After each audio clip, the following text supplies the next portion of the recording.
El Ickabog, por J.K. Rowling, parte 3, capítulos del 18 al 30. Capítulo 18. El fin de un consejero. Los soldados acababan de ponerse en pie para marcharse a sus casas, cuando Lord Flapoon irrumpió en la sala con gesto de preocupación. ¿Y ahora qué pasa?, protestó Spittleworth, que soñaba con su baño y su cama. El consejero mayor, dijo Flapoon resollando. Y, efectivamente, Herringbone, el consejero mayor, apareció en la camisa de dormir y a todas luces muy indignado. «Exijo una explicación, milord», exclamó. «¿Qué son esas historias que han llegado a mis oídos? ¿Qué es eso de que el Ickabog existe y ha matado al comandante Beamish? Y acabo de cruzarme con 3 soldados del rey supuestamente condenados a muerte. Por supuesto, he dado órdenes de que, en vez de fusilarlos, los pongan en una celda, a espera de un juicio con garantías». «¿Puedo explicárselo todo, consejero mayor?», repuso Spittleworth, e inclinó la cabeza en señal de respeto. Y por tercera vez esa noche relató la historia de cómo el Ickabog había atacado al rey y matado a Beamish, y de la misteriosa desaparición del soldado Nobby Burns, quien, según temía, también había sido víctima del monstruo. Herringbone, que siempre había lamentado la influencia que los dos lores tenían sobre el rey Fred, esperó a que Spittleworth terminara de soltar su fárrago de mentiras como aguarda un zorro viejo y taimado junto a la madriguera de conejos a que le sirvan la cena. «¡Qué relato tan fascinante!», dijo cuando Spittleworth hubo terminado. «En cualquier caso, lo relevo ahora mismo de toda responsabilidad vinculada con este asunto, milord. De aquí en adelante, los consejeros nos encargaremos de todo. En Cornucopia hay leyes y protocolos para gestionar emergencias como esta. En primer lugar, los 3 encarcelados tendrán un juicio justo, donde escucharemos su versión de lo ocurrido. En segundo, habrá que localizar a la familia del soldado Razor-Bottoms e informarla de su desaparición. Finalmente, los médicos del rey deberán examinar minuciosamente el cadáver del comandante Beamish. Quizás así podríamos averiguar algo más sobre el monstruo que lo mató». Spittleworth abrió mucho la boca, pero no articuló ningún sonido.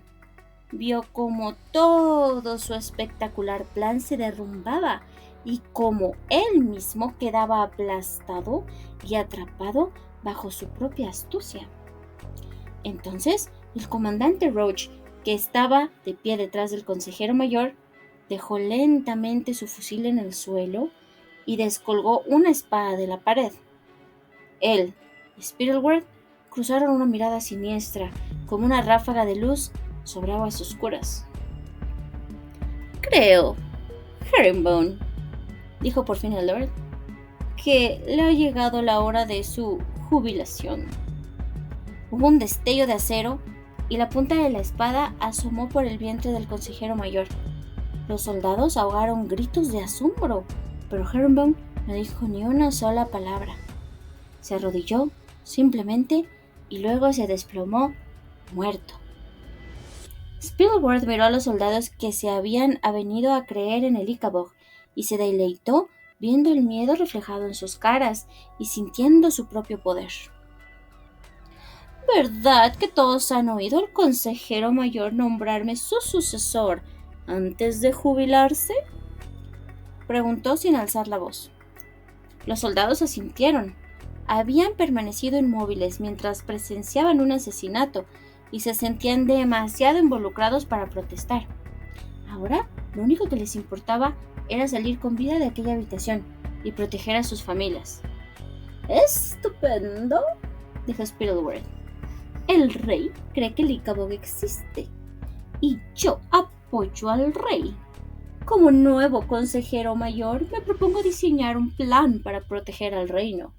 Quienes sean leales a la corona comprobarán que su vida no ha cambiado gran cosa. Quienes no, sufrirán el castigo de los cobardes y los traidores, la prisión o la muerte. Y ahora, necesito que uno de ustedes ayude al comandante Roach a enterrar el cadáver de nuestro querido ex consejero mayor donde nadie pueda encontrarlo. Los demás ya pueden regresar con sus seres queridos e informarles del peligro que se cierne sobre nuestra querida cornucopia. Capítulo 19. Lady Slanda. Spittleworth se dirigió a la mazmorra con una pistola. Ahora que ya no estaba Herringbone, nada le impedía ejecutar a los 3 soldados honrados y planeaba matarlos él mismo. Después, ya tendría tiempo para inventarse alguna historia. Probablemente haría trasladar sus cadáveres a la cámara donde se guardaban las joyas de la corona y alegaría que se habían metido a robar. Sin embargo, en cuanto puso la mano en la puerta que daba a la mazmorra, oyó una débil voz detrás de él. «Buenas noches, Lord Spittleworth». Se volvió y, pese a lo oscuro que estaba, vio bajar a Lady Slanda con el semblante muy serio por la escalera de caracol. «Oh, me sorprende verla levantada a estas horas, milady», dijo Spittleworth y la saludó, inclinando la cabeza. «Sí», respondió Lady Slanda, cuyo corazón latía muy deprisa. No podía dormir, y he pensado que me sentaría bien dar un paseo». Era mentira. La verdad era que estaba profundamente dormida en su cama cuando la despertaron unos fuertes golpes en la puerta de su dormitorio. Abrió y se encontró a Hetty, la doncella que había servido vino a Spittleworth y había oído sus mentiras sobre Nobby Bottoms. Intrigada por aquella historia, Hetty había intentado averiguar qué tramaba Spittleworth, así que había ido con gran sigilo hasta la sala de la guardia y pegó la oreja a la puerta. Había oído cuánto se había dicho allá adentro. Cuando sacaron a rastras a los 3 soldados honrados, había corrido a esconderse y luego había subido a toda prisa a despertar a Lady Slanda. No sabía que ésta estaba enamorada del capitán Goodfellow, pero quería ayudar a aquellos hombres cuyas vidas peligraban y había acudido a la dama de la corte a la que consideraba más bondadosa e inteligente. Sin perder el tiempo, Lady Slanda le puso unas monedas de oro en las manos y le aconsejó que se marchara del palacio esa misma noche, pues corría grave peligro. A continuación se vistió. Con manos trémulas, tomó una lámpara y bajó a toda prisa la escalera de caracol, pero antes de llegar al pie oyó voces. Apagó la lámpara y oyó a Herringbone dar la orden de que encerraran al capitán Goodfellow y a sus compañeros en una celda en lugar de llevarlos ante el pelotón de fusilamiento. Desde entonces seguía escondida en la escalera porque intuía que el peligro que amenazaba a aquellos hombres todavía no había pasado. Y entonces, en efecto, apareció Lord Spittleworth, que se dirigía a la mazmorra con una pistola. «¿Estaba usted con el consejero mayor?», preguntó Lady Slanda. «Antes me pareció oír su voz». «Ah, sí, Herringbone se ha jubilado, milady», dijo Spittleworth. «Está usted ante el nuevo consejero mayor». «Enhorabuena», dijo Lady Slanda, fingiendo alegría, cuando en realidad estaba horrorizada. «Entonces será usted quien preside el juicio de los 3 soldados que están en la mazmorra, ¿verdad?». «Oh, vaya, está usted muy bien informada, Lady Slanda», dijo Spittleworth, observándola atentamente. «¿Cómo sabe que hay 3 soldados encarcelados?». «Ah, pues resulta que he oído a Herringbone mencionarlos, respondió Lady Slanda. Por lo visto son hombres muy respetados. Herringbone ha recalcado la importancia de que tuvieran un juicio justo. Sé que el rey Fred coincidirá con él porque le preocupa mucho su popularidad, y hace bien, porque cuando un reino es muy eficaz, debe procurar ser muy querido. Lady Slanda acertó al fingir que solo le preocupaba la popularidad del rey, y calculó que 9 de 10 personas le habrían creído. Por desgracia, Spittleworth detectó un leve temblor en su voz, y enseguida sospechó que debía de estar enamorada de algunos de aquellos soldados, y por eso había bajado corriendo en plena noche con la esperanza de salvarles la vida. Me pregunto, dijo escudriñando su rostro, ¿cuál de ellos es el que tanto le importa? Si hubiera podido, Lady Slanda habría evitado ruborizarse, pero desgraciadamente no pudo. Dudo que sea Ogden, caviló Spittleworth, porque es muy soso y además está casado. Wagstaff es gracioso, pero tiene granos en la cara. No, concluyó en voz baja. Debe ser el atractivo Capitán Goodfellow quien la hace sonrojarse. ¿Milady? Aunque me sorprende que se rebaje usted tanto. Si no lo sabe, sus padres eran queseros. A mí me tiene sin cuidado que un hombre sea quesero o rey, con tal de que no falte a su honor, repuso Lady Slanda. Y sería una desgracia y una deshonra para el rey que se ejecutara a esos hombres sin juicio. Por eso iré a contárselo en cuanto se despierte. Se dio la vuelta, temblorosa, y subió por la escalera de caracol. No sabía si lo que había dicho sería suficiente para salvarles la vida a los soldados, así que pasó la noche en vela. Spittleworth se quedó plantado en aquel gélido pasillo hasta que los pies se le enfriaron tanto que dejó de sentirlos. Estaba decidiendo qué haría a continuación. Por una parte, realmente quería deshacerse de aquellos soldados. Por otra, temía que Lady Slanda tuviera razón. Si los ejecutaba sin haberlos juzgado, el pueblo se lo reprocharía al rey, quien sin duda le echaría la culpa a él, y quizá hasta lo relevaría del cargo de consejero mayor. Si eso llegaba a suceder, los sueños de riqueza y poder que había alimentado en el viaje de regreso de los pantanos quedarían frustrados. Así que dio media vuelta y se fue a la cama. Lo ofendía profundamente que Lady Slanda, con quien en su día había aspirado a casarse, prefiriera al hijo de unos queseros. Apagó la vela y decidió que, algún día, pagaría por aquel insulto. Capítulo 20. Medallas para Beamish y Bottoms. A la mañana siguiente, el rey Fred se enfureció cuando, nada más despertar, le informaron de que su consejero mayor se había jubilado en aquel momento tan crítico de la historia del país. Sin embargo, sintió un gran alivio cuando se enteró que Lord Spittleworth iba a ocupar su lugar, pues sabía que éste era consciente del grave peligro que amenazaba al reino. Sin duda, se sentía más seguro de vuelta en su palacio, con sus altos muros, sus torreones armados con cañones, su verja levadiza y su foso, pero no conseguía librarse de la impresión que le había provocado aquel viaje. Se encerró en sus aposentos y ordenó que le llevaran allí las comidas en bandeja de oro. En lugar de ir a cazar, se paseaba de arriba a abajo por sus gruesas alfombras, rememorando la espantosa aventura que había vivido en el norte, y solo veía a sus 2 mejores amigos, quienes se esmeraban en avivar al máximo sus temores.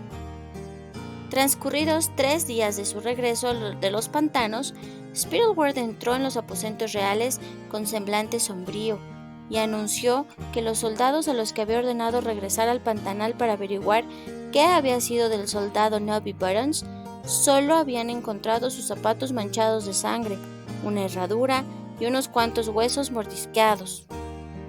El rey palideció y se dejó caer en un sofá de raso. ¡Ay, qué espantoso! ¡Qué espanto! El soldado Burns. ¿Puede recordarme cuál era? Ah, uno joven, con pecas, hijo de una madre viuda, respondió Spittleworth. Se había incorporado recientemente a la Guardia Real, pero prometía muchísimo. Oh, sí, es una tragedia. Y lo peor es que, al parecer, después de catar a Beamish y a Burns, el Ickabog le gustó la carne humana, tal como predijo su majestad. Si me permite opinar, resulta asombrosa la lucidez con que su majestad intuyó el peligro de buen principio. Pero, ¿qué vamos a hacer? Si el monstruo tiene hambre de más presas humanas. Déjemelo todo en mis manos, majestad, repuso Spittleworth en tono tranquilizador. Soy su nuevo consejero mayor y trabajo día a día, noche a noche para proteger el reino. Ay, me alegra mucho de que Herringbone te nombrara su sucesor, Spittleworth, dijo Fred. No sé qué haría sin ti. No diga eso, majestad, es un gran honor para mí servir a un rey tan gentil. Y ahora deberíamos hablar de los funerales de mañana. Hemos pensado enterrar los escasos restos de Burns al lado de los del comandante Beamish. Sería una ceremonia de estado con gran pompa y solemnidad. Y los consejeros creemos que sería un buen detalle que su majestad les concediera a los difuntos la medalla al valor en la lucha contra el sanguinario Ickabog y se la entregara a sus parientes. Ah, pero ¿esa medalla existe?, preguntó Fred. Por supuesto, majestad. Y ahora que lo pienso, usted debería recibirla también. De un bolsillo interior sacó una preciosa medalla de oro casi tan grande como un platillo. Estaba colgada de una cinta de terciopelo escarlata y tenía grabados un monstruo con 2 relucientes rubíes en lugar de ojos y a un joven apuesto y musculoso que luchaba contra él con una corona en la cabeza. ¿Yo?, exclamó Fred y abrió muchísimo los ojos. Pues claro, majestad, dijo Spittleworth. ¿Acaso no clavó su espada en el repugnante cuello del monstruo? Todos recordamos ese momento, majestad. El rey Fred acarició la maciza medalla de oro. Aunque no dijera nada, estaba librando una lucha silenciosa.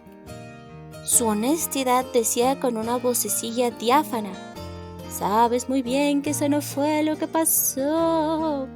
Viste al Ickabog en medio de la niebla, soltaste la espada y echaste a correr. No se la clavaste, estabas lejísimos. Pero su cobardía le espetó en una voz mucho más alta. Ya has convenido con Spittleworth en que todo eso fue lo que pasó. Si admites que huiste, quedarás como un idiota. No obstante, fue su vanidad la que habló con más ímpetu. Al fin y al cabo, fuiste tú quien lideró la caza del Ickabog. Fuiste tú quien lo vio primero. Mereces esa medalla. Además, quedará preciosa sobre tu traje de luto. Así que Fred dijo: sí, Spittleworth, todo sucedió como tú lo cuentas. Aunque claro, a mí no me gusta presumir. La modestia de su majestad es legendaria, replicó Spittleworth. Inclinó la cabeza para disimular una sonrisita. Al día siguiente se declaró fiesta nacional en honor de las víctimas del Ickabog. Una muchedumbre flanqueó las calles para ver pasar los ataúdes del comandante Beamish y el soldado raso Burns en sendos carruajes tirados por caballos negros adornados con penachos. Detrás de los ataúdes iba el rey Fred, montando un caballo negro azabache. La medalla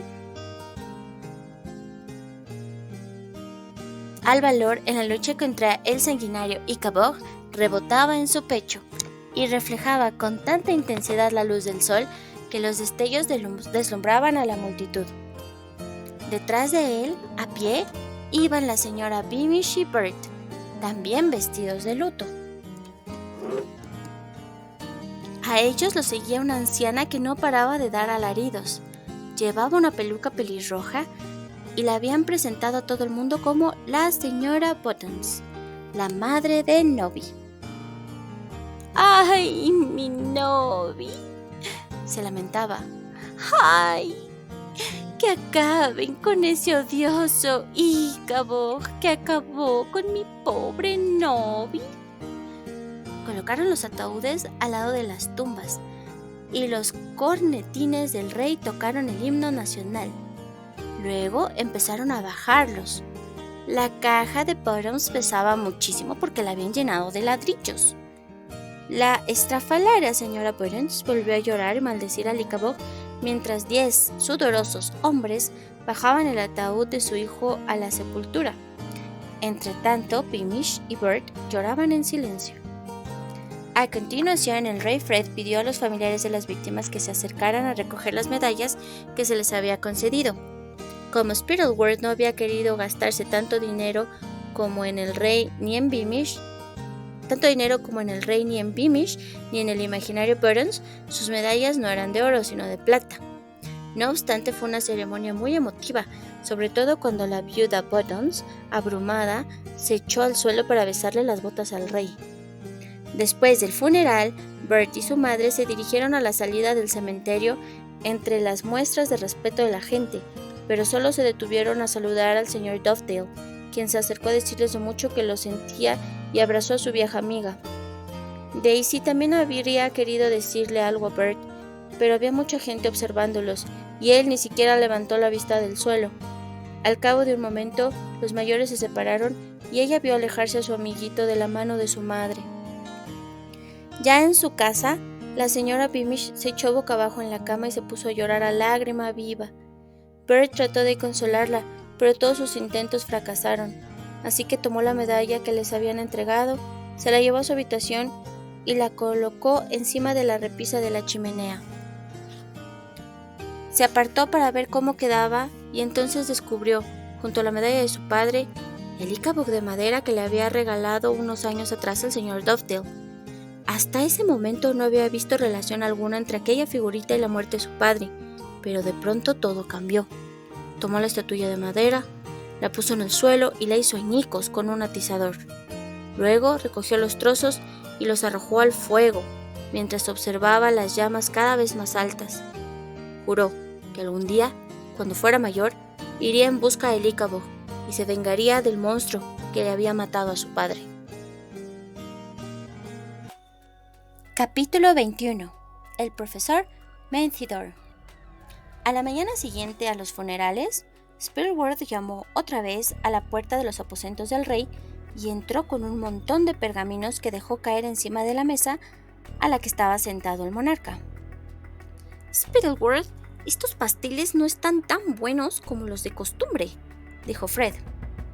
Todavía llevaba colgada su medalla al valor en la lucha contra el sanguinario Ichabod y se había puesto un traje escarlata para que destacara más. ¡Ay, majestad, lo lamento tanto!, repuso Spittleworth. Me pareció oportuno que la viuda del comandante Beamish se tomara unos días libres. Esos pasteles los ha preparado la segunda repostera. Pues están duros, concluyó el rey, y dejó media fantasía caprichosa en el plato. ¿Y qué son estos pergaminos? Son propuestas para mejorar las defensas del reino contra el Ichabod, majestad. ¡Excelente! ¡Excelente!, repuso Fred, y apartó los pasteles y la tetera para hacer sitio mientras Spittleworth acercaba una silla. Lo primero que tenemos que hacer, majestad, es averiguar cuánto podamos sobre el Ichabod. Solo así descubriremos la forma de acabar con él. Tienes razón, Spittleworth, pero ¿cómo? ¿Ese monstruo es un misterio durante años? Creímos que solo era una fantasía.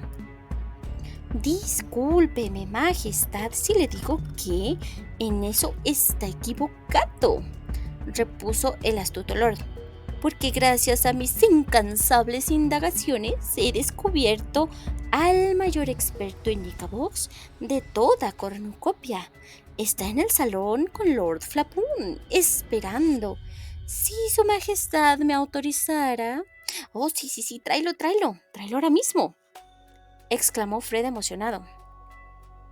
Spittleworth salió de la habitación y regresó poco después con Lord Flapoon y un hombrecito canoso, con unas gafas de cristales tan gruesos que, detrás de ellos, sus ojos parecían dos guisantes diminutos.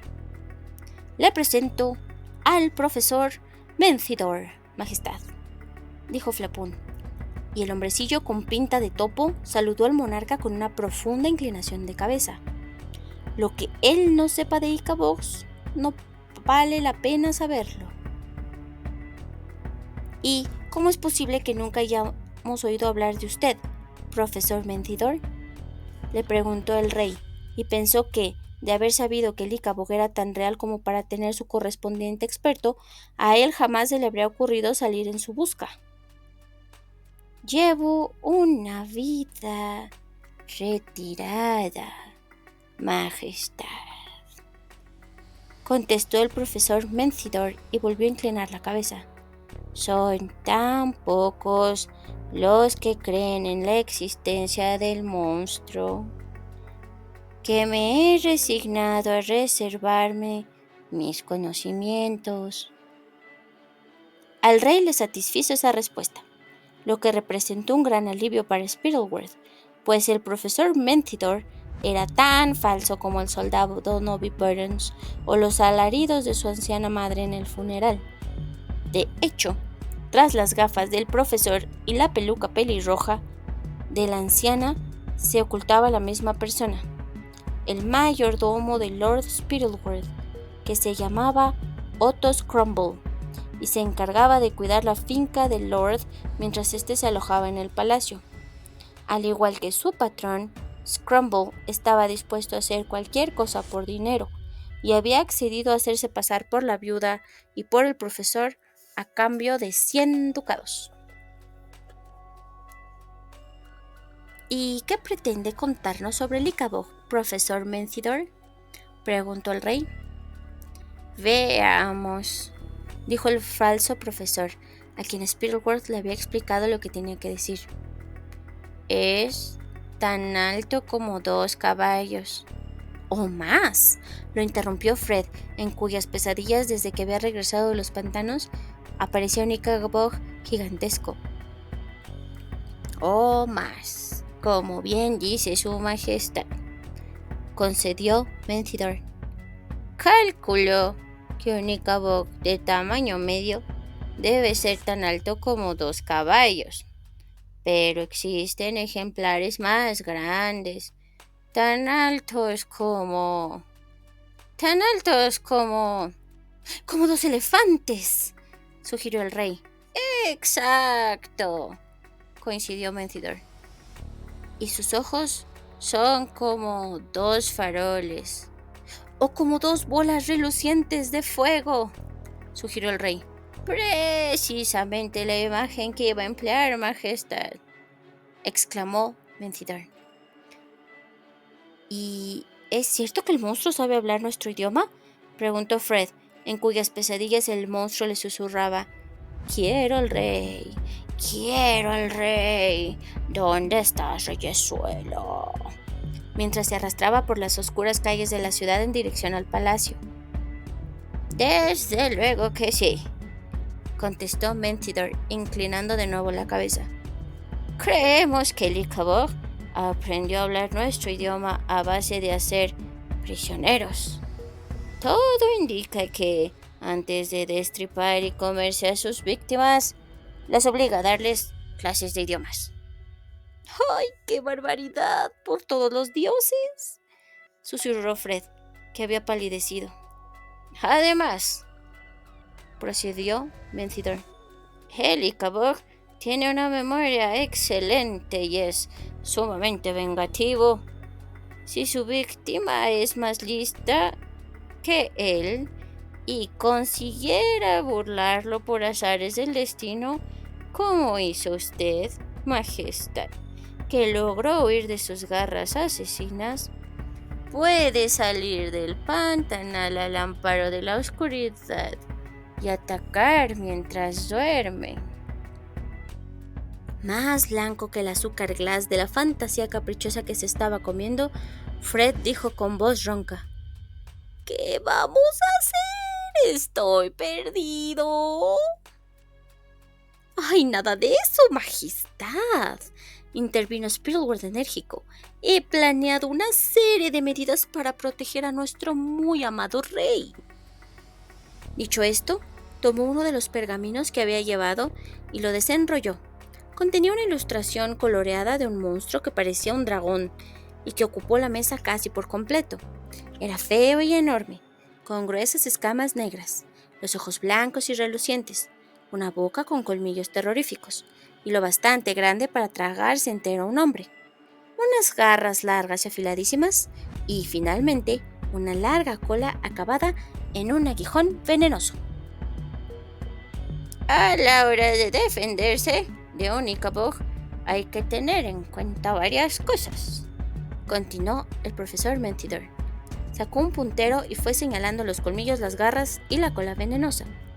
Pero la más importante consiste en que, por lo común, cuando el Ickabog cae muerto, de su cadáver brotan 2 nuevos Ickabogs. No puede ser, dijo Fred casi sin voz. Me temo que sí, Majestad, dijo Mentidor.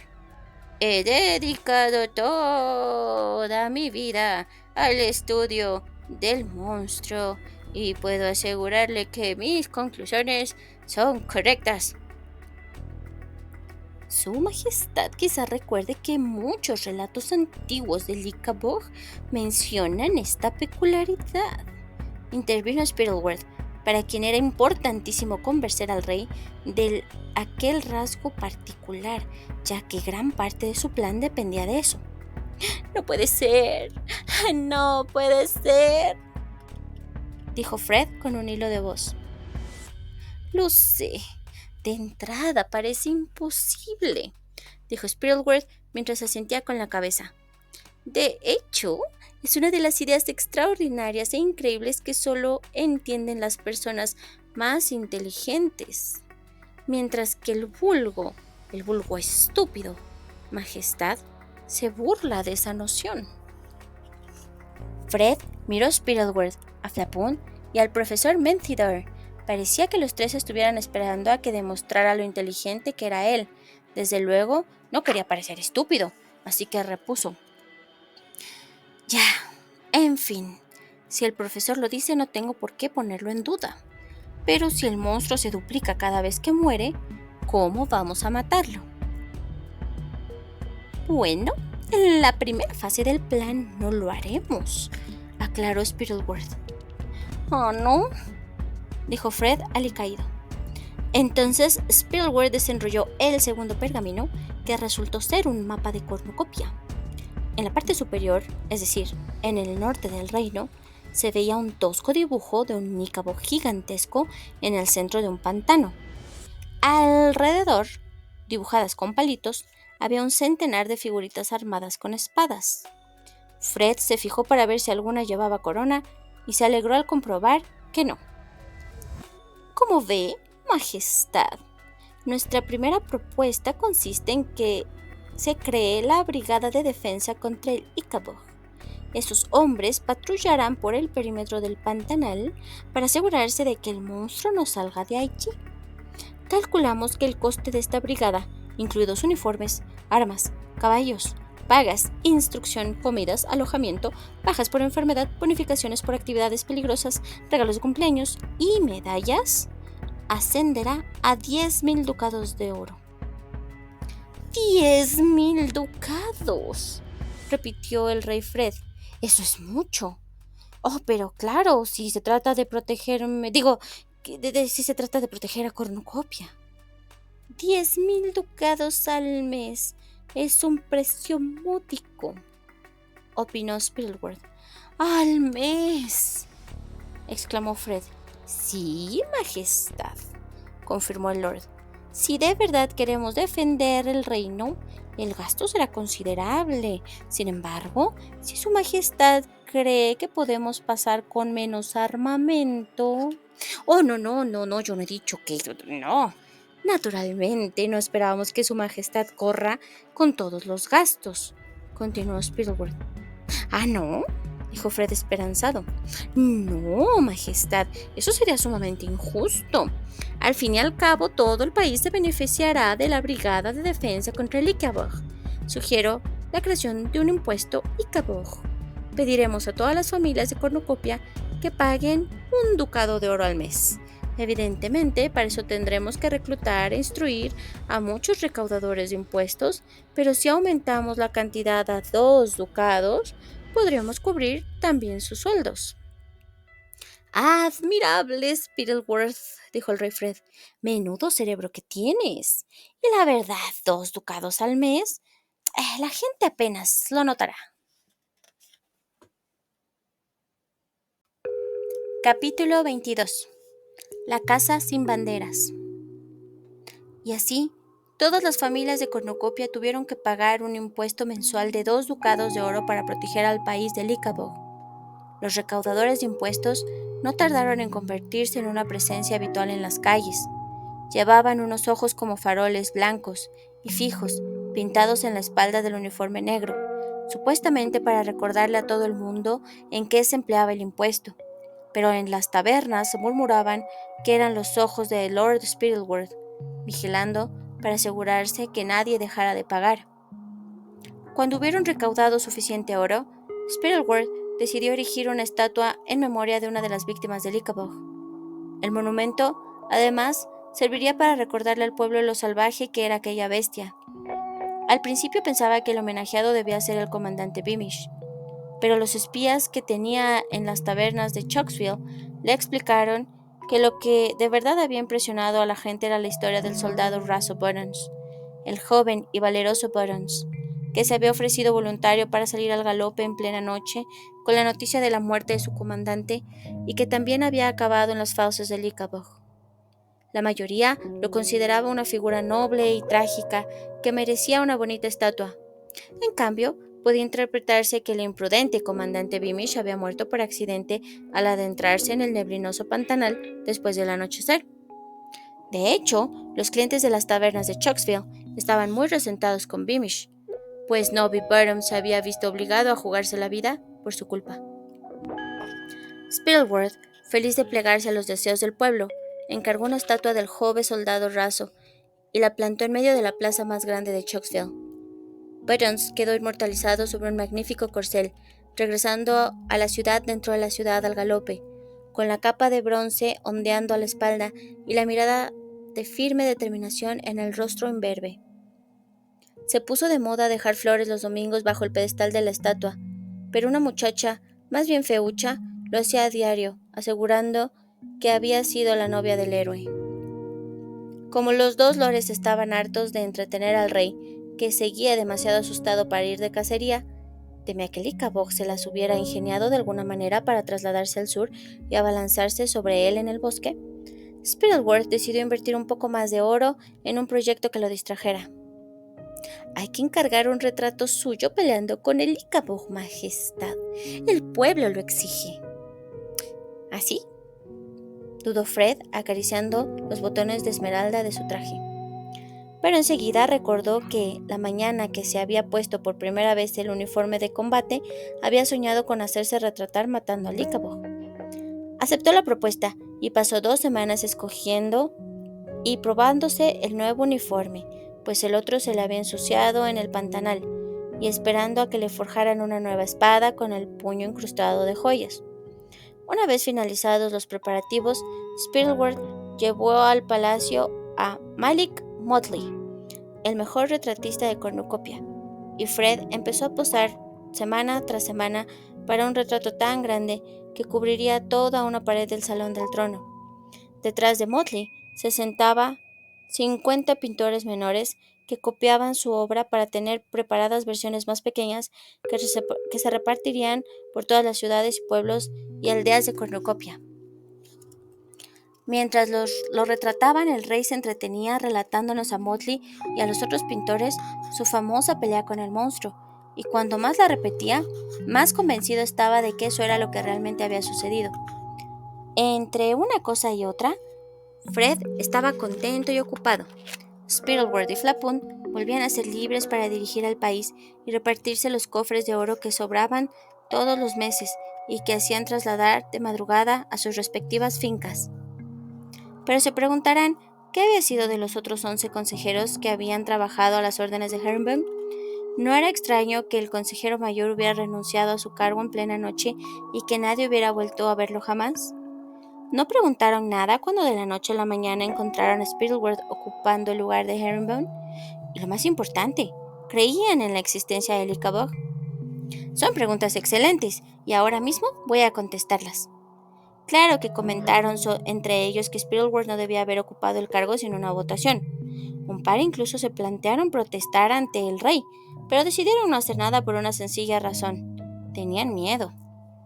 Tengan en cuenta que en las plazas de todas las ciudades y los pueblos de Cornucopia habían aparecido proclamas redactadas por Spittleworth y firmadas por el rey. Según estas, era traición criticar las decisiones del monarca. Era traición insinuar que el Icaboc tal vez no existiera. Era traición cuestionar la necesidad del impuesto del Icaboc. Y era traición no pagar los 2 ducados de oro mensuales. Además, fijaban una recompensa de 10 ducados por denunciar a quien afirmara que el Icaboc no existía. Los consejeros temían que los acusaran de traición. No querían que los encerraran en una mazmorra. Era mucho más agradable, sin duda, seguir viviendo en las preciosas mansiones que les correspondían por ser consejeros, y seguir vistiendo la túnica de consejero, y saltándose la fila de las pastelerías. De modo que aprobaron todos los gastos de la Brigada de Defensa contra el Icaboc, cuyos miembros vestían un uniforme verde, porque según Spittleworth así se camuflaban mejor entre la hierba del pantanal. El desfile de la brigada por las calles de las principales ciudades de Cornucopio pronto se convirtió en una imagen habitual. Quizá algunos se preguntan qué hacía la brigada saludando a la gente por las calles en vez de quedarse en el pantanal donde se suponía que estaba el monstruo, pero nunca expresaban sus dudas. Para entonces, la mayoría de sus ciudadanos competían entre sí para demostrar su inquebrantable fe en el Icaboc.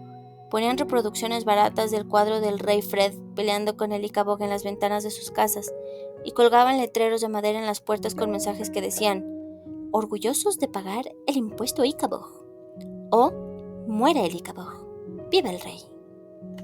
Algunos incluso enseñaban a sus hijos a hacer reverencias a los recaudadores de impuestos. La casa de los Beamish estaba decorada con tantos letreros anti-Icaboc que costaba trabajo ver cómo era la construcción que había debajo. Bert había regresado por fin de la escuela, pero lamentablemente siempre pasaba a la hora del recreo. Para Daisy, siempre pasaba a la hora del recreo con Roderick Roach, hablando del momento en que los dos se unirían a la brigada de defensa contra el Icaboc y matarían al monstruo. Ella nunca se había sentido más sola y se preguntaba si Bert la echaría de menos. La casa de Daisy era la única de la ciudad dentro de la ciudad que carecía de banderas y letreros que apoyaran el impuesto del Icaboc. De hecho, el señor Dovedale le prohibía a su hija cruzar la puerta de la calle cuando la brigada de defensa contra el Icaboc pasaba por allí, en vez de animarla a salir al jardín a aplaudir como hacían los hijos de los vecinos. Lord Spittleworth reparó en la ausencia de banderas y letreros en la casita de al lado del cementerio, y archivó ese dato en el rincón de su maquinadora cabeza, donde guardaba la información que podía serle útil en el futuro. Capítulo 23. El juicio. Seguro que no se han olvidado de los 3 valientes soldados a los que encerraron en la mazmorra, por poner en duda la existencia de Icaboc y de Nobby Buttons. Pues bien, Spittleworth tampoco. Desde la noche en que había ordenado que se los llevaran, no había dejado de pensar en cómo deshacerse de ellos sin ser descubierto. Lo último que se le había ocurrido era ponerles veneno en la sopa y fingir que habían muerto por causas naturales. Todavía estaba tratando de decidir qué veneno le convenía cuando unos familiares de los encarcelados se presentaron ante la verja del palacio y exigieron hablar con el rey. Para colmo, Lady Islanda estaba con ellos, y Spittleworth sospechaba que había sido ella quien lo había organizado todo.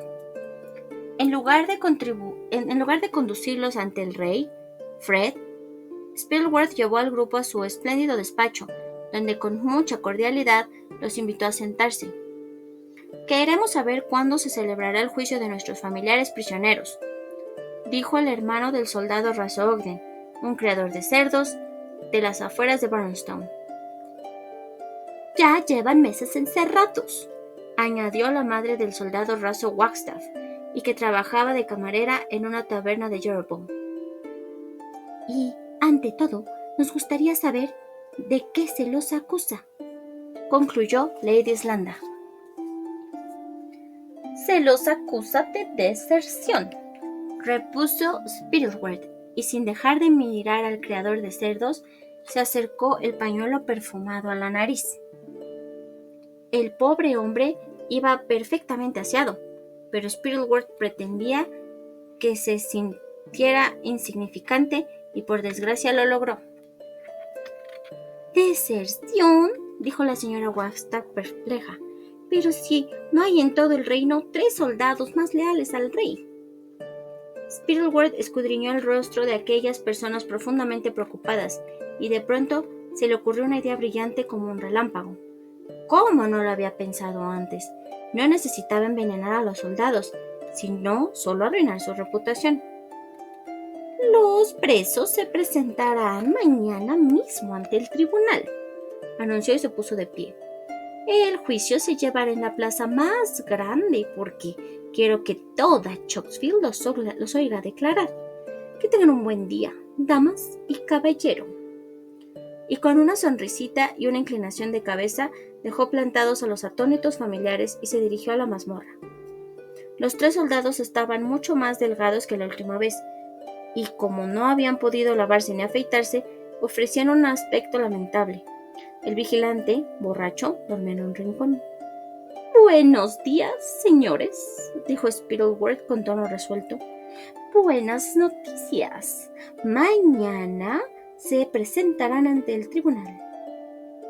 «¿Y se puede saber de qué se nos acusa?», preguntó el desconfiado capitán Goodfellow. «Ya lo sabe, Goodfellow», le respondió Spittleworth. «Los 3 vieron al monstruo en el pantanal y huyeron en lugar de proteger al rey. Después, para encubrir su cobardía, decidieron afirmar que el monstruo no existe». «Eso es mentira», dijo Goodfellow sin subir la voz. «No me importa lo que me hagan, Lord Spittleworth, yo diré la verdad». Ogden y Wagstaff asintieron ante las palabras del capitán. «Quizá no les importe lo que pueda hacerles a ustedes», dijo el Lord con una sonrisa en los labios. «Pero, ¿y a sus seres queridos? Wagstaff, ¿no sería terrible que su madre, la camarera, resbalara al bajar de la bodega y se abriera la cabeza? Y Ogden, ¿no sería horrible que su hermano, el criador de cerdos, se clavara accidentalmente su propia guadaña y sus animales se lo devoraran?»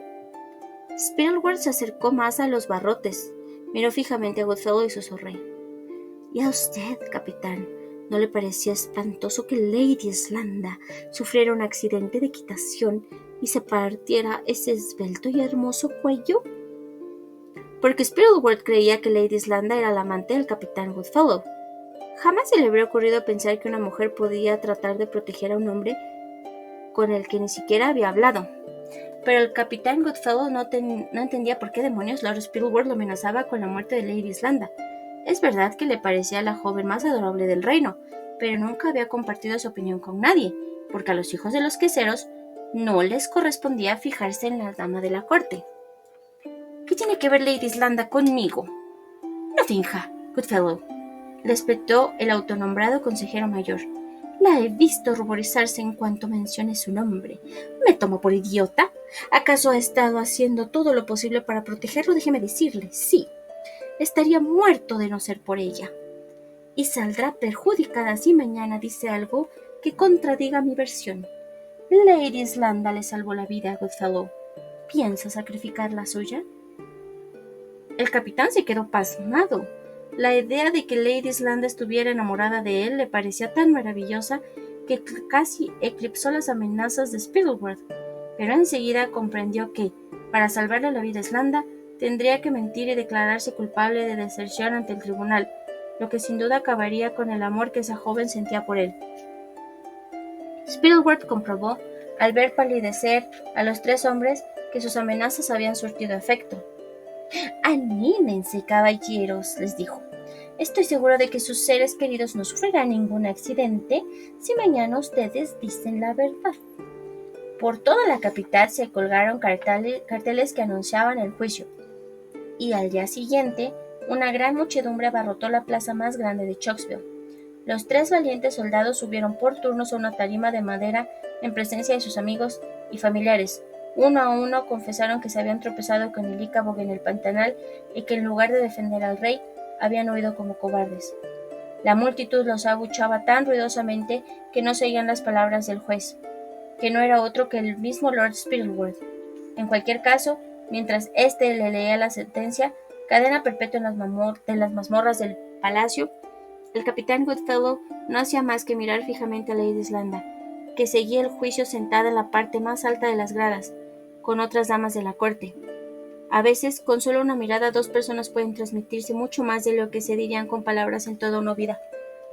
No voy a contarles todo lo que Lady Slanda y el capitán Goodfellow se comunicaron con los ojos. Basta decir que después de que se miraron, ella supo que el capitán correspondía a sus sentimientos y que él, aunque fuera a pasarse el resto de su vida encarcelado, Lady Slanda no tenía duda de su inocencia. Hicieron descender de la tarima a los tres prisioneros, a los que habían encadenado. La gente les lanzó coles, y luego se dispersó en medio de un gran vocerío. Muchos pensaban que Lord Spittleworth debería de haber sentenciado a muerte. Él, por su parte, regresó al palacio satisfecho de sí mismo, porque, en la medida de lo posible, siempre era mejor parecer una persona magnánima y razonable. El señor Dovedale había observado el juicio desde un extremo de la plaza. No había llevado a Daisy consigo, sino que la había dejado trabajando en su taller, y por supuesto no abuchó a los soldados. Mientras volvía a su casa, ensimismado, vio una pandilla de jóvenes que seguían a la llorosa madre de Wagstaff, insultándola y lanzándole hortalizas. «Dejen de perseguir a esa mujer o tendrán que vérselas conmigo», les gritó, y ellos, al ver al forzudo carpintero, se escabulleron. Capítulo 24. El viene y va. Daisy iba a cumplir 8 años y decidió invitar a merendar a Bert Beamish. Daba la impresión de que, desde que había fallecido el comandante Beamish, entre ella y su amigo se alzaba un grueso muro de hielo. Él no se separaba de Roderick Roach, que estaba muy orgulloso de juntarse con el hijo de una víctima del Ícabog. Y el cumpleaños, que era 3 días antes que el de Bert, serviría para averiguar si aún podrían recuperar su amistad, así que le pidió a su padre que le enviara una nota a la madre de Bert, invitándolos a ella y a su hijo a merendar. Felizmente, la señora Beamish respondió mediante otra nota, aceptando la invitación.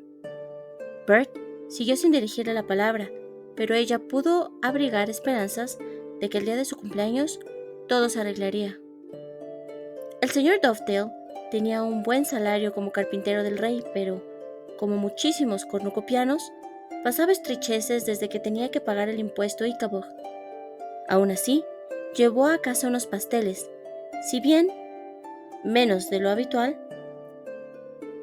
Ya no compraba vino, pero sacó la última botella del espumoso de Jeroboam que le quedaba. En cuanto a Daisy, reunió todos sus ahorros y fue por 2 ilusiones celestiales para Bert y para ella, porque sabía que eran los dulces favoritos de su amigo. Desde el principio, las cosas no salieron nada bien. Nada más llegar, los Beamish, el señor Dovedale, propuso un brindis en el honor del difunto comandante y la madre de Bert rompió a llorar. Se sentaron a la mesa sin saber qué decir hasta que Bert se acordó de que le había llevado un regalo a Daisy. Había visto en el escaparate de una juguetería un viene y va, que era como los cornucopianos llamaban a los yoyos, y se lo había comprado con el cambio que había ido guardándose. Era la primera vez que Daisy veía un juguete como aquel, pero Bert le enseñó a usarlo y ella aprendió tan deprisa que al poco rato ya lo dominaba. Entretanto, la señora Beamish y el señor Dovedale se pusieron a beber vino espumoso de Jeroboam y la conversión pareció tornarse mucho más fluida. La verdad era que Bert había echado mucho de menos a Daisy. Simplemente no había sabido cómo hacer las paces con ella porque Roderick Roach siempre estaba mirando. El caso es que en un 2x3 ya daba la impresión de que la pelea del patio nunca hubiera ocurrido, y ambos amigos reían a carcajadas de la costumbre de su maestro de hurgarse la nariz cuando creía que los alumnos no lo veían. Los dolorosos temas del padre y la madre muertos, de las riñas que se iban de las manos o del rey Fred, el intrépido, quedaron de lado. Pero los niños eran más listos que los adultos. El señor Dovedale llevaba mucho tiempo sin probar el vino y, a diferencia de su hija, no se planteó que hablar del monstruo que presuntamente había matado al comandante Beamish podría ser mala idea. Daisy no se dio cuenta de lo que estaba haciendo su padre hasta que él levantó la voz para hacerse oír por encima de las risas. «Mira, Berta», dijo, «lo único que me pregunto es, ¿dónde están las pruebas? Me gustaría ver alguna prueba, nada más». «Pero la muerte de mi esposo no te basta como prueba», repuso la señora Beamish, cuya cara, por lo general amable, adquirió de pronto una expresión amenazadora. «O que muriera el pobre Nobby Bottoms». «¿El pobre Nobby Bottoms?», preguntó con ironía el señor Dovedale. «¿El pobre Nobby Bottoms, dices? Ahora que lo mencionas, también me gustaría ver alguna prueba de la existencia del pobre Nobby Bottoms. ¿Quién era? ¿Dónde vivía? ¿Qué ha sido de su madre, aquella anciana viuda de peluca pelirroja? ¿Conoces algún pariente de los Bottoms que vive en la ciudad dentro de la ciudad? Y ya que te empeñas», continuó, enarbolando su copa de vino, «ya que te empeñas, Berta, voy a hacerte una pregunta. ¿Por qué pesaba tanto el ataúd de Nobby Bottoms, si lo único que quedó de él fueron sus zapatos y un hueso de la espinilla?» Daisy puso la cara de enfadada, con la intención de hacer callar a su padre, pero él ni siquiera la vio. Dio otro gran sorbo de vino y continuó. «No tiene sentido, Berta, no tiene sentido. ¿Quién dice?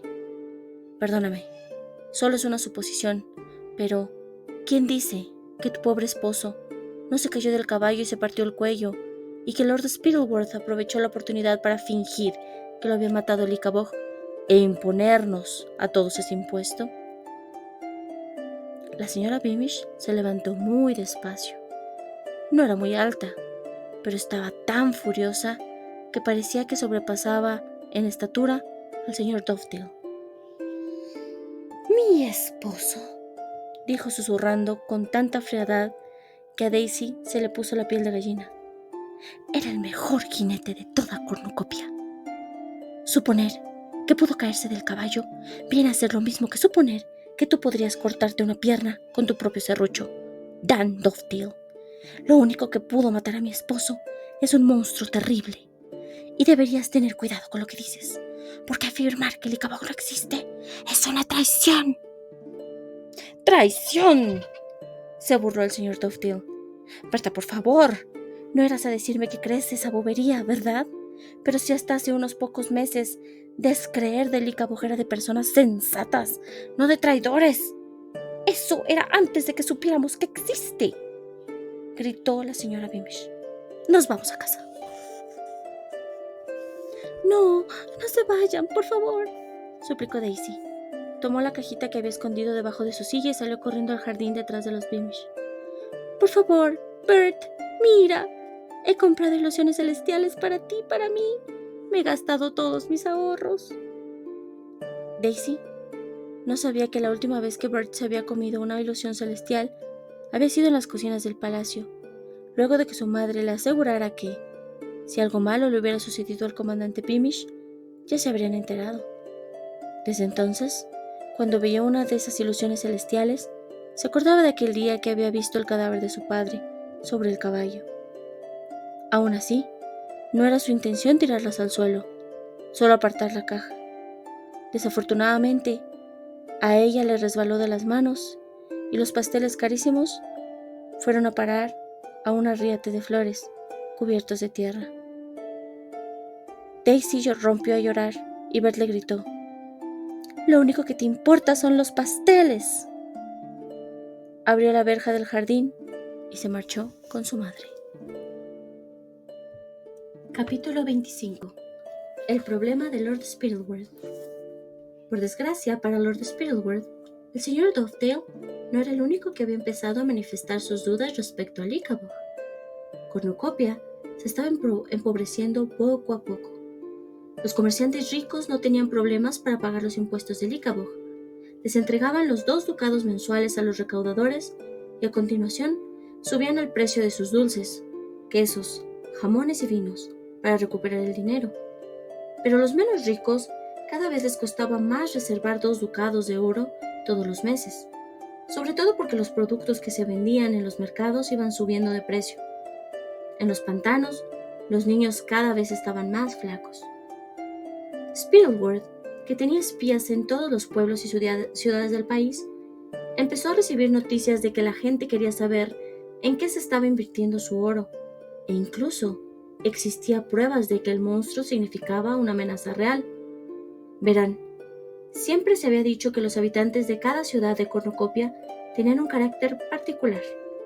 Así, se consideraba que los de Jeroboam eran revoltosos y soñadores, los de Corsburg pacíficos y gentiles, y los de Chocksville orgullosos, por no decir engreídos. En cuanto a los de Barronstown, se decía que eran honrados y hablaban claro, y fue precisamente en ese lugar donde apareció el primer brote grave de incredulidad. Un carnicero llamado Toby Tenderloin convocó una reunión en el ayuntamiento. Evitó decir que no creía en el Lycabog, pero invitó a todos los asistentes a firmar una petición al rey solicitando pruebas de que el impuesto Lycabog era necesario. Al terminar, el espía de Spittleworth, que evidentemente estaba ahí, montó en su caballo y salió al galope hacia el sur. Llegó al palacio a medianoche. Despertado por un lacayo, Spittleworth no perdió ni un minuto y mandó llamar a su dormitorio a Lord Flapoon y al comandante Roach, que estaban roncando, para oír lo que tenía que contarles el espía.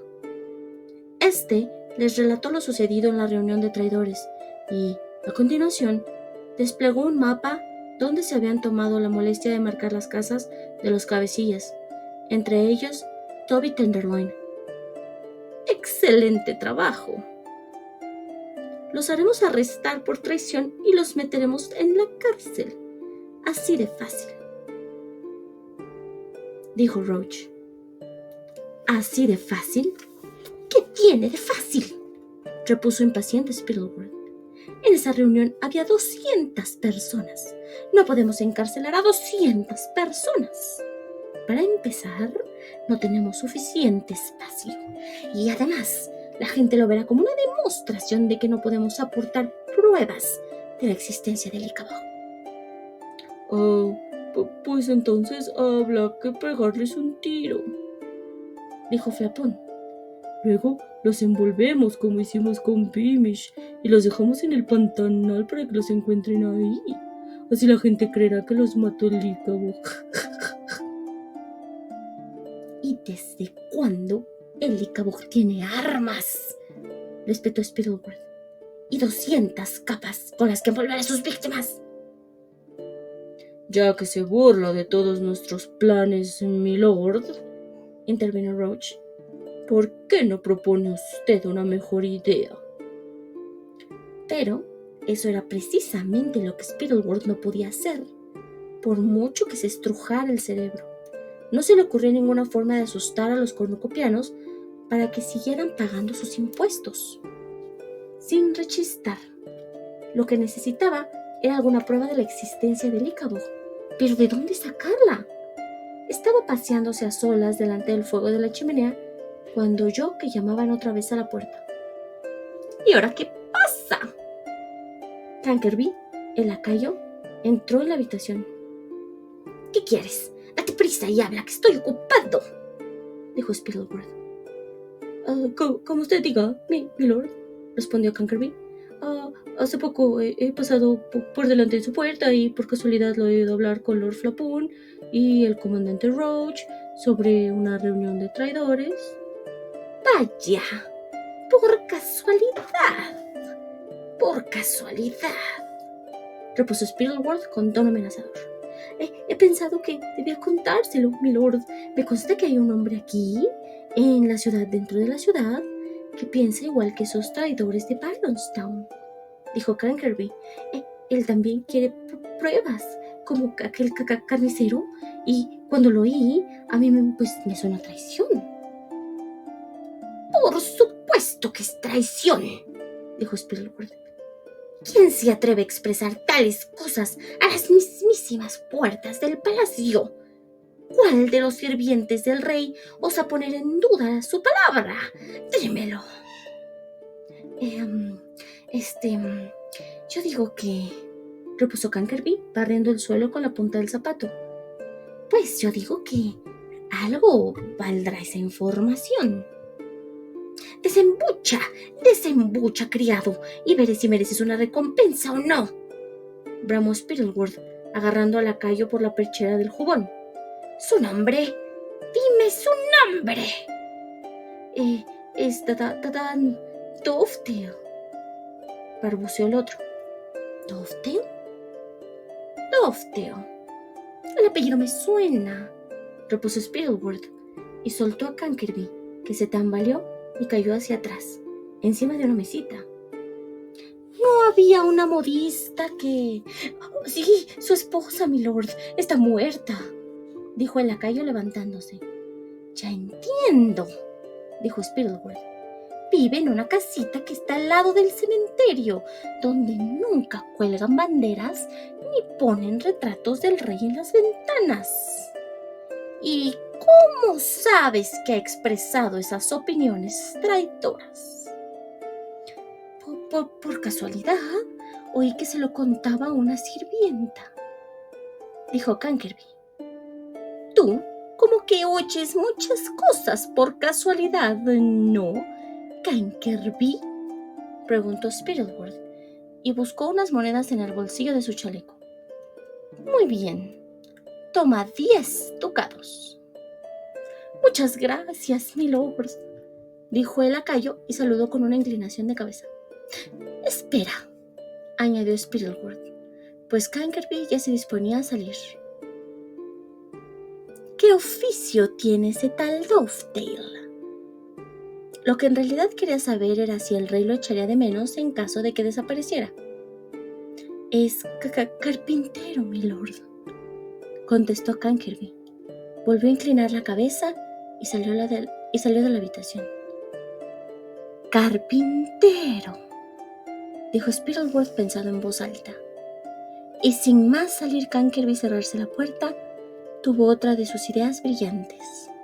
Tanto resplandecía que, de pura sorpresa, se vio obligado a agarrarse al respaldo del sofá para no caer al suelo. Capítulo 26. Un encargo para el señor Dovetail. A la mañana siguiente, después de que Daisy se hubiera marchado a la escuela, el señor Dovetail estaba trabajando en su taller cuando Roach llamó a la puerta. Dovetail sabía que él era quien vivía en su antigua casa y que había sustituido a Beamish como comandante en la Guardia Real. Lo invitó a entrar, pero Roach rechazó la invitación. Hay un encargo urgente para usted en el palacio, Dovetail, le dijo. A la carroza del rey se le ha roto un eje y la necesita para mañana. ¿Se le ha roto?, repuso extrañado el señor Dovetail. Pero si la reparé el mes pasado. Un caballo le ha dado una cos, replicó el comandante Roach. ¿Quiere venir conmigo de una vez? Por supuesto, respondió el señor Dovetail. Desde luego, no podía rechazar un encargo del rey. Cerró el taller y guió a Roach por las soleadas calles de la ciudad dentro de la ciudad. Fueron charlando de esto y de lo otro, hasta que llegaron a la zona de los establos reales, donde se guardaban los carruajes. Junto a la entrada había media docena de soldados ociosos que alzaron la cabeza en cuanto los oyeron acercarse. Uno tenía un saco de harina vacío en las manos, otro una cuerda. Buenos días, los saludó el señor Dovedale. Iba a pasar a su lado, pero de pronto, tomándolo totalmente desprevenido, el del saco de harina le tapó la cabeza mientras los otros dos lo agarraban por los brazos. Finalmente, el que tenía la cuerda la usó para atarle las muñecas detrás de la espalda. El señor Dovedale era un hombre fuerte, de modo que protestó y forcejeó, pero Roach le murmuró al oído: si hace ruido, su hija pagará por ello. Dovedale cerró la boca y dejó que los soldados se lo llevaran. No podía ver a dónde iban, pero no tardó en sospecharlo, porque lo hicieron bajar 3 tramos de escalera. El último, con escalones de piedra resbaladiza. Hacía frío. Debe ser la mazmorra, pensó, pero cuando oyó girar una llave y el ruido de las rejas correderas de las celdas, ya no le quedó ninguna duda. Los soldados tiraron a Dovedale al frío suelo de tierra. Uno le quitó la capucha y el carpintero se encontró contemplando unas botas muy bien lustradas. Alzó la cabeza. Lord Spittleworth estaba plantado delante de él, sonriente. «Buenos días, Dovedale», dijo. «Tengo un encargo para usted. Si lo hace bien, podrá regresar enseguida a casa con su hija. Ahora bien, si pretende rechazarlo o no se esmera lo suficiente, no volverá a ver a la niña. ¿Entiende por dónde voy?» Había 6 soldados a lo largo de la pared de la celda, además del comandante Roach, y todos empuñaban espadas. «Sí, milord», murmuró el señor Dovedale. «Lo entiendo». «Excelente», repuso Spittleworth. Se apartó y reveló un pedazo de tronco tan alto como un pony. A su lado había una mesita con un juego de herramientas de carpintería. «Quiero que talle un pie gigantesco, Dovedale, un pie monstruoso, con garras afiladísimas, y ponga un asa bien grande en la parte superior, para que un hombre a caballo pueda apretarlo contra el suelo blando y dejar huellas. ¿Me entiende?» Se miraron fijamente. Estaba muy claro. Le estaba ordenando que falsificara la existencia del Ichabod. Sintió miedo, porque no veía lógica que Spittleworth lo dejara marchar después de fabricar el falso pie de Ichabod, sabiendo que podía contárselo a alguien. «Milord», repuso en voz baja, «¿me jura que si hago esto mi hija no sufrirá ningún daño y podré regresar a casa con ella?» «Ah, Dovedale, por supuesto», repuso Spittleworth con tono jovial, y se dirigió hacia la puerta de la celda. «Cuanto antes acabe el encargo, antes verá de nuevo a su hija. Eso sí, todas las noches vendremos a recoger estas herramientas y por la mañana se las devolveremos.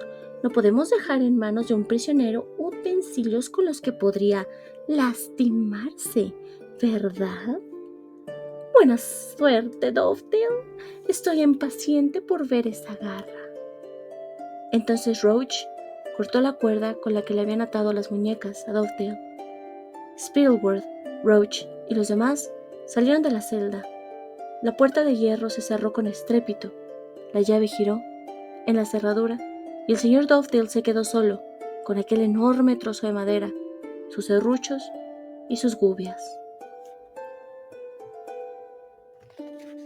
Capítulo 27. Secuestrada. Esta tarde, Daisy volvió de la escuela jugando con su bien y va por el camino, y como de costumbre, tras cruzar la verja del jardín fue derecho al taller de su padre para contarle cómo le había ido en el día. Para su sorpresa, lo encontró cerrado con llave. Se le ocurrió que el señor Dovedale habría acabado de trabajar más pronto que de costumbre y había vuelto a casita. Así que se fue para allá con los libros de texto bajo el brazo. Abrió la puerta, pero no llegó a entrar. Se paró en seco en el umbral y miró alrededor. Todos los muebles habían desaparecido, así como los cuadros de las paredes, las alfombras, las lámparas y hasta el fogón. Abrió la boca para llamar a su padre, pero justo entonces alguien la cubrió entera con un gran saco y le tapó fuertemente la boca con una mano. Los libros de texto, el viene y va, fueron a dar al suelo, con ruidos sordos.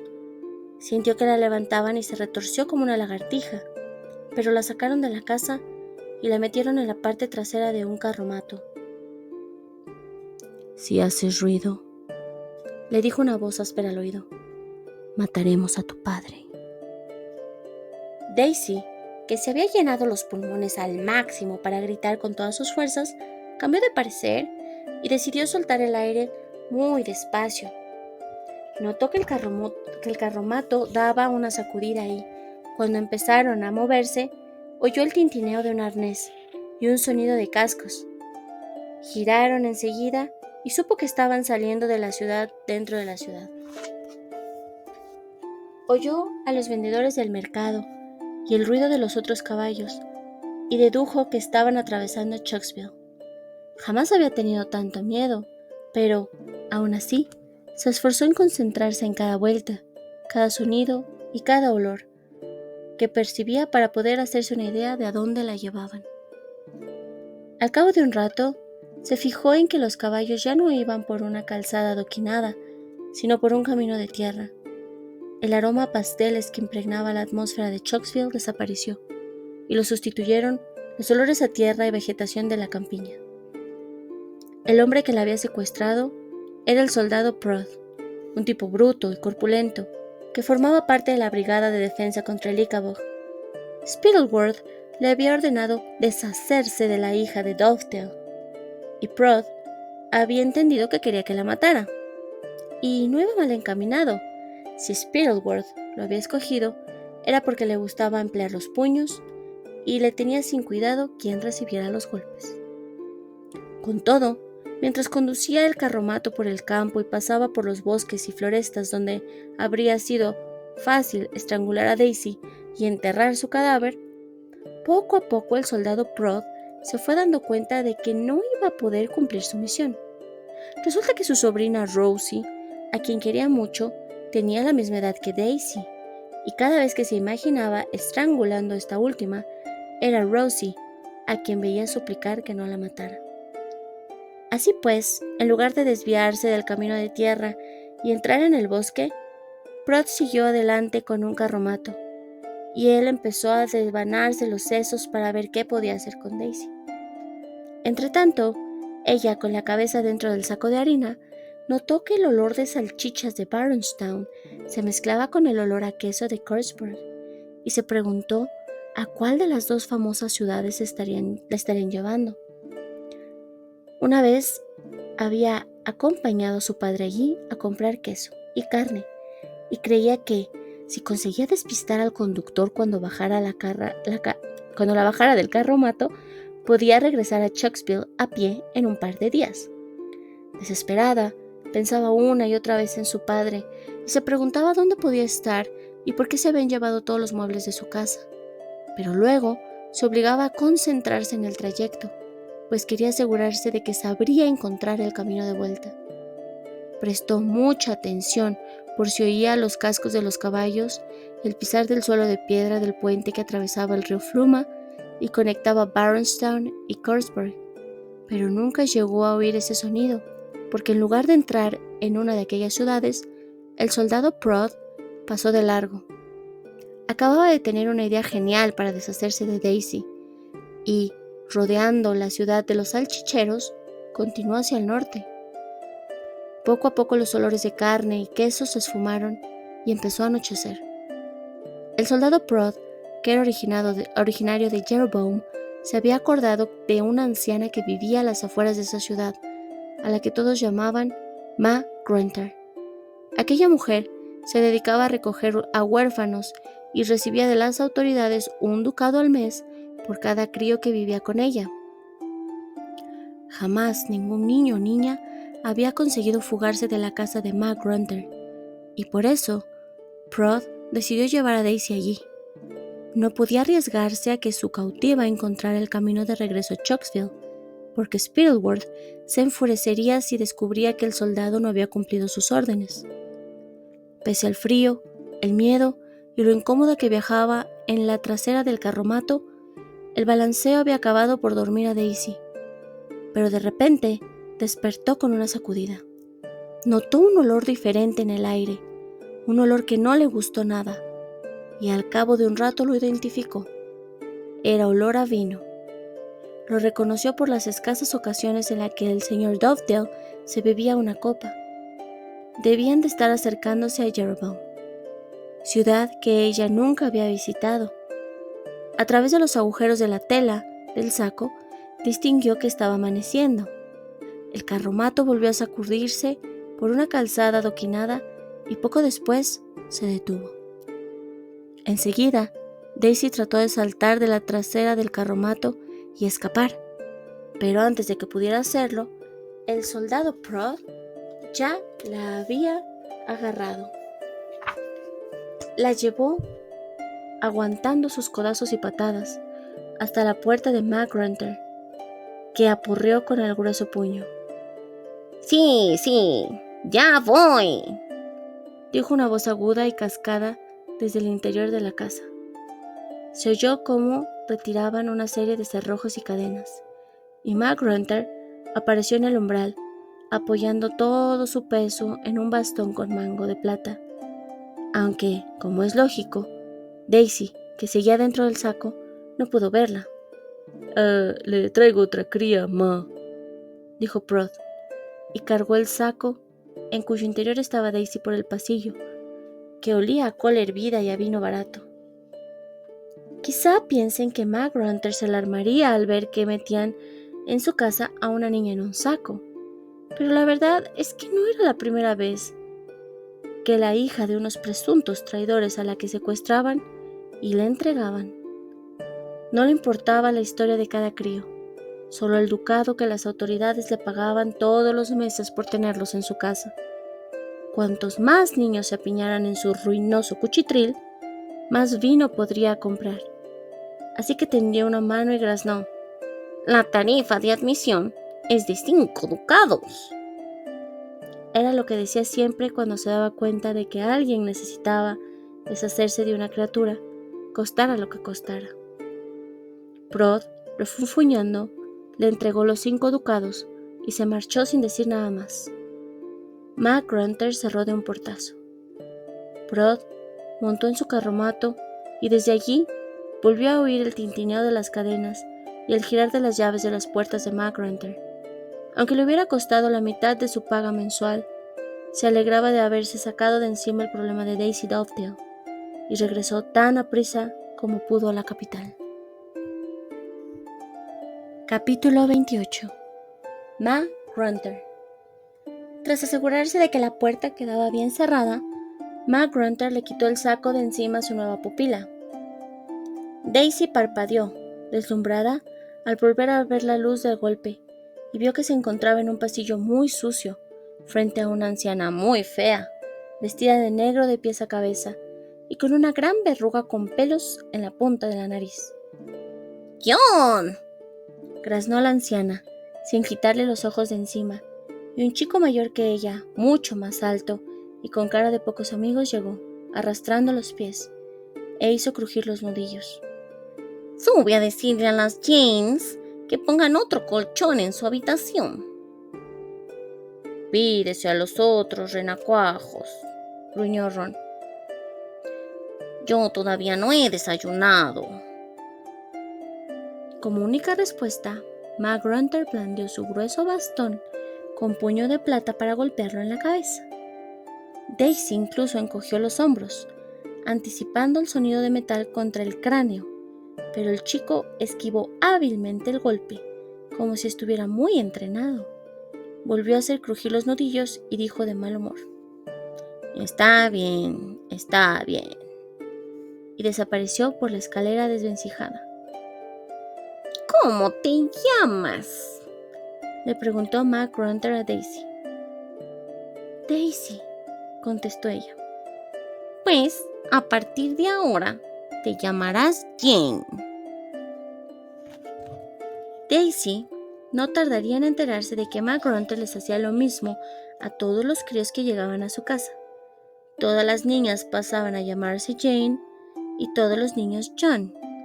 La reacción de los chiquillos cuando les cambiaban el nombre les revelaba a Mac Grunter con mucha exactitud cuánto le costaría doblegarlos.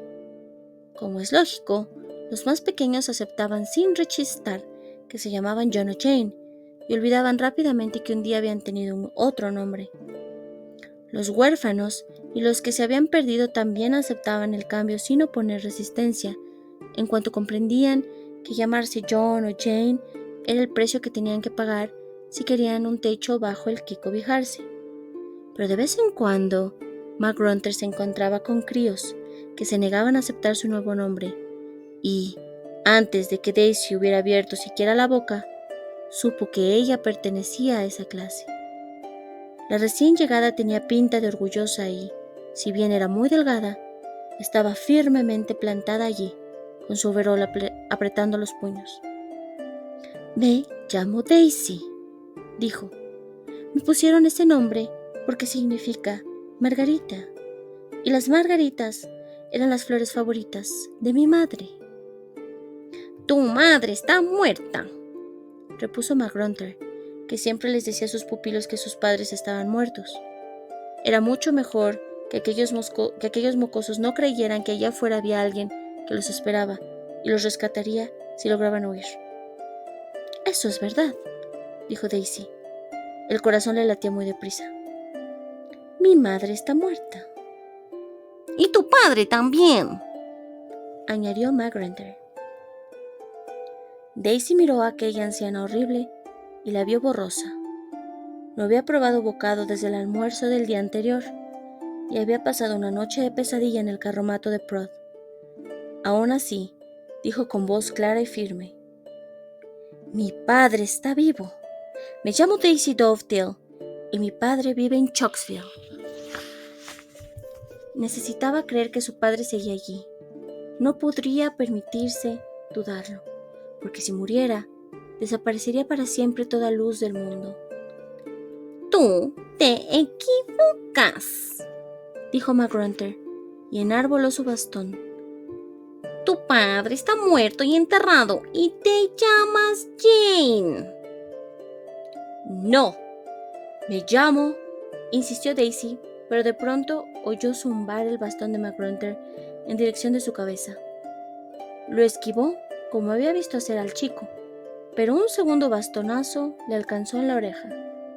Se tambaleó hacia un lado. Vamos a intentarlo otra vez, dijo Mac Grunter. Repite conmigo. Mi padre está muerto y me llamo Jane. No, gritó ella, y antes de que la anciana volviera a levantar el bastón, se coló por debajo de su brazo y echó a correr hacia el interior de la casa, con la esperanza de que la puerta de atrás no estuviera cerrada con llave. En la cocina encontró a un niño y a una niña que, pálidos y con cara de asustados, servían un líquido verde sucio en unos cuencos, y descubrió una puerta con tantas cadenas y candados como la de enfrente. Dio media vuelta y corrió de nuevo por el pasillo. Esquivó a Mac Grunter y su bastón. Subió al piso de arriba, donde vio a más niños flacos y pálidos limpiando y haciendo las cámaras con unas sábanas deshilachadas. Mac Grunter ya subía por la escalera detrás de ella. ¡Dilo!, graznó la anciana. ¡Di! Mi padre está muerto y me llamo Jane. Mi padre está vivo y me llamo Daisy, gritó, y entonces vio una trampilla en el techo por la que debía acceder a un desván. Le quitó de la mano un plumero a una niña que parecía muerta de miedo y lo utilizó para empujar la trampilla y abrirla. Por el hueco cayó una escalerilla de cuerda y trepó por ella.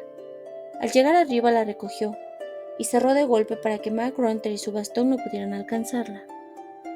Oyó reír a la anciana y luego ordenarle a un chico que vigilara la trampilla y se asegurara de que Daisy no saliera de allí.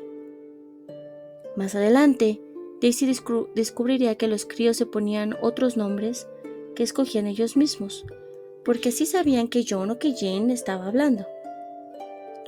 El que vigilaba la trampilla del desván era el mismo grandulón que Daisy había visto abajo, y los otros niños le habían puesto el sobrenombre de John Porrazos, que siempre maltrataba a los más pequeños. John Porrazos era una especie de ayudante de Mac Grunter. Le gritó a Daisy que en aquel desván habían muerto de hambre varios niños y que, si buscaba bien, encontraría sus esqueletos. El desván era tan bajo que Daisy tenía que permanecer agachada. Estaba muy sucio, pero en el tejado había un agujerito por donde entraba un rayo de luz. Se arrastró hasta allí y miró por el agujero y vio la silueta de Jeroboam, recortada contra el cielo. A diferencia de Chucksville, donde los edificios eran de color azúcar, aquella ciudad estaba construida con piedra de un gris oscuro. Dos hombres iban por la calle tambaleándose y cantando a gritos una canción de borrachos. Me he bebido una botella y el licaboj es un cuento. Me he soplado la segunda y ya me llega su aliento. Pero cuando llevo 3, al monstruo veo venir. A emborracharnos, compañeros, por si hemos de morir. Daisy se pasó 1 hora con el ojo pegado a aquel agujero, hasta que Mac Grunter golpeó la trampilla con su bastón. ¿Cómo te llamas? Daisy Dovetail, bramó. Y así cada hora. La anciana subía y volvía a hacerle la misma pregunta, y ella siempre daba la misma respuesta. Sin embargo, a medida que pasaba el tiempo, empezó a marearse de hambre. Su voz sonaba más débil cada vez que tenía que gritar «Daisy Dovetail». En un momento dado, vio por el agujero del techo que empezaba a oscurecer. Tenía mucha sed y no le quedó más remedio que aceptar que, si seguía negándose a afirmar que se llamaba Jane, quizá si habría un esqueleto en el ático con el que John Porrazos podría asustar a otros niños. Así que la siguiente ocasión en que Mac Grunter golpeó la trampilla del desván con su bastón y le preguntó ¿cómo se llamaba?, Daisy contestó «Jane». «¿Y tu padre está vivo?», preguntó la anciana. Daisy cruzó los dedos y respondió «No». «Muy bien», dijo Mac Grunter. Abrió la trampilla de la que vio caer la escalerilla de cuerda y en cuanto tuvo delante a Daisy, le dio un buen coscorrón.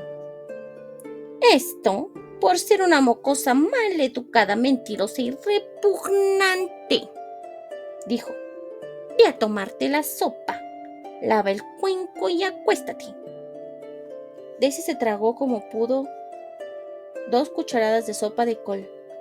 Jamás había probado nada tan asqueroso. Lavó el cuenco en un barril mugriento que Mac Grunter empleaba para tal fin y subió de nuevo al piso de arriba.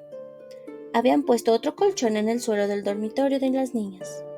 Hacía frío, así que, bajo la atenta mirada de las demás, se acostó completamente vestida y se tapó lo mejor que pudo con la manta raída. Entonces se encontró con los bondadosos ojos azules de una niña de su edad, aunque ojerosa y con las mejillas hundidas. «Has aguantado mucho más que la mayoría», dijo la niña en voz baja. Tenía un acento que Daisy jamás había oído. Más tarde se enteró de que era pantanera. «¿Cómo te llamas?», le preguntó Daisy. «Pero tu nombre de verdad». La niña se le quedó mirando con aquellos ojos enormes de color azul no me olvides. «No nos dejan decirlo». «Te prometo que no le contaré a nadie que me lo has dicho», repuso Daisy. La niña volvió a mirarla fijamente y cuando Daisy ya pensaba que no le iba a contestar, repuso con un hilo de voz: «Marta». «Me alegro de conocerte, Marta», susurró ella. Yo me llamo Daisy Dovedale y mi padre todavía vive».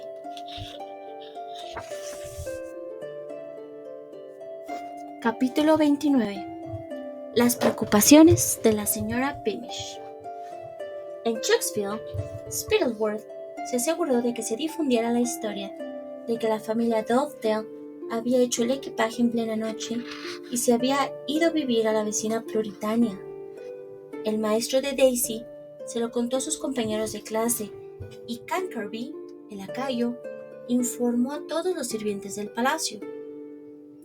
Ese día, cuando llegó a casa de la escuela, Bert se tumbó en la cama y se quedó contemplando el techo. Se acordó de que, cuando era un niño pequeño y regordete, y los otros lo llamaban bola de cebo, Daisy siempre lo había defendido, y también de aquella pelea que habían tenido en el patio del palacio, y la cara de Daisy el día que, sin querer, él había tirado al suelo las ilusiones celestiales que le había comprado para celebrar juntos su cumpleaños. Después se puso a pensar en cómo pasaba los recreos últimamente.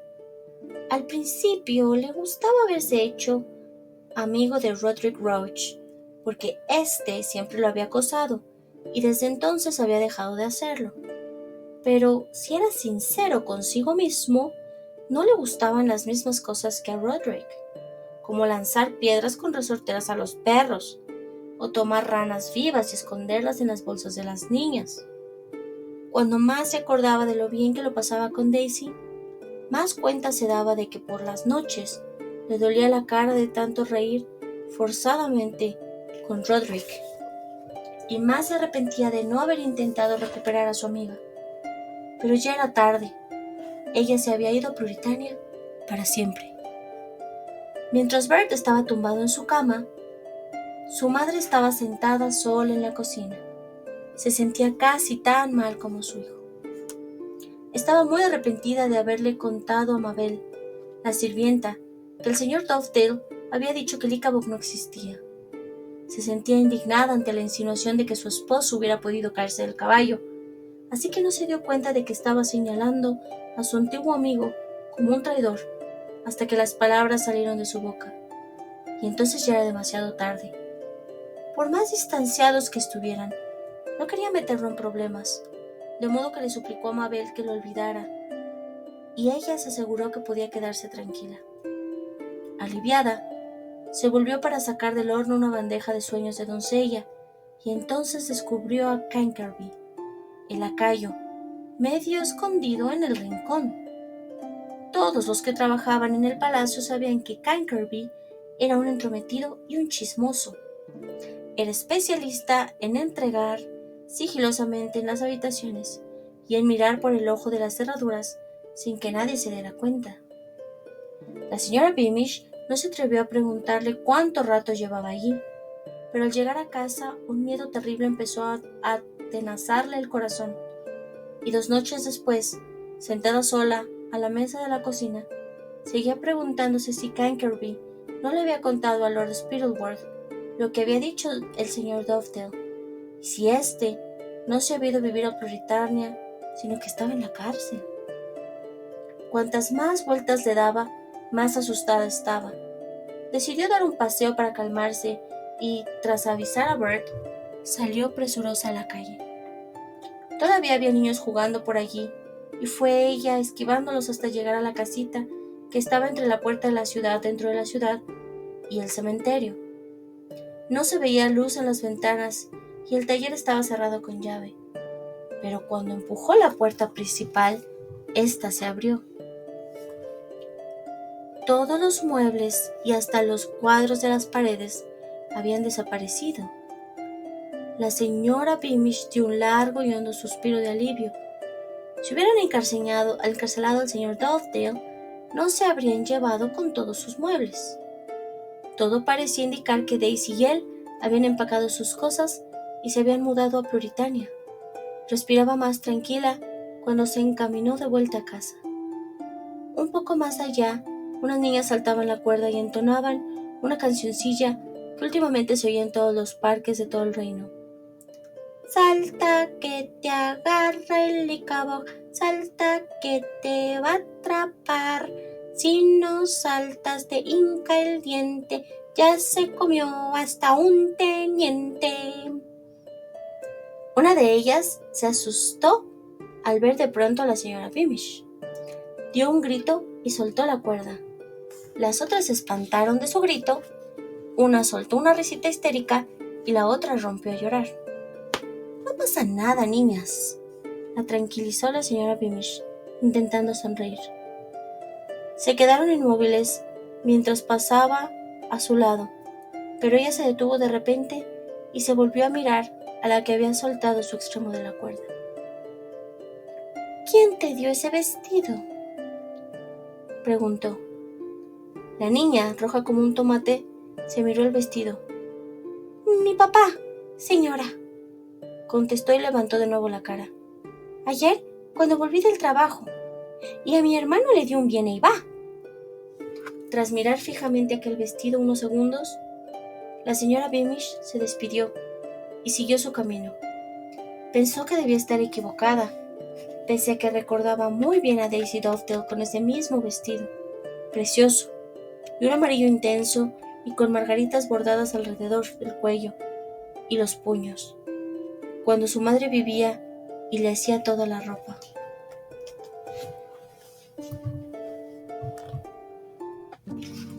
Capítulo 30. El pie. Transcurrido un mes y, en las profundidades de las mazmorras, el señor Dovetail trabajaba con frenesí. Debía terminar aquel monstruoso pie de madera si quería volver a ver a Daisy. Se había obligado a creer que Spittleworth cumpliría su palabra y lo liberaría, aunque una vocecilla en su interior le susurraba una y otra vez: «Jamás te dejarán salir de aquí cuando hayas acabado esto. Jamás». Para ahuyentar el miedo, cantaba una y otra vez el himno nacional. Cornucopia, sé leal al monarca. Cornucopia, alza la voz y canta. Sus cantos molestaban a los otros prisioneros, incluso más que el ruido que hacía con el martillo. Y la gubia. El capitán Goodfellow, por ejemplo, que estaba muy flaco y harapiento, le suplicaba que parara. Pero Dovetail no hacía caso. En su delirio, intentaba a toda costa demostrar su lealtad al rey para que Spittleworth no lo considerara tan peligroso y le permitiera marcharse. De manera que en su celda no paraba de oírse los martillazos y el himno nacional, y despacio, pero sin pausa, iba tomando forma un monstruoso pie, con garras afiladísimas y un asa bien grande en la parte superior para que un hombre a caballo pudiera apretarlo contra el suelo y dejar huellas. Cuando por fin estuvo acabado, los dos lores y el comandante Roach bajaron a la mazmorra a inspeccionarlo. «Muy bien», opinó Spittleworth, examinándolo desde todos los ángulos. «Buen trabajo. ¿Qué le parece, Roach?» «Creo que funcionará estupendamente, milord», contestó el comandante. «Bien hecho, Dovetail», dijo Spittleworth al carpintero. «Le diré al guardia que esta noche le dé una ración doble de comida». «Pero usted me prometió que cuando acabara me podría poner en libertad», le recordó el señor Dovetail, y se arrodilló, pálido y exhausto. «Por favor, milord, se lo ruego. Necesito ver a mi hija, se lo suplico». Estiró un brazo para tocar la huesuda mano de Lord Spittleworth, pero éste la apartó rápidamente. «No me toque, traidor. Debería agradecerme que no le haya ordenado su ejecución, aunque quizá tenga que hacerlo si el pie no cumple su función. Yo, en su lugar, rezaría para que todo salga bien».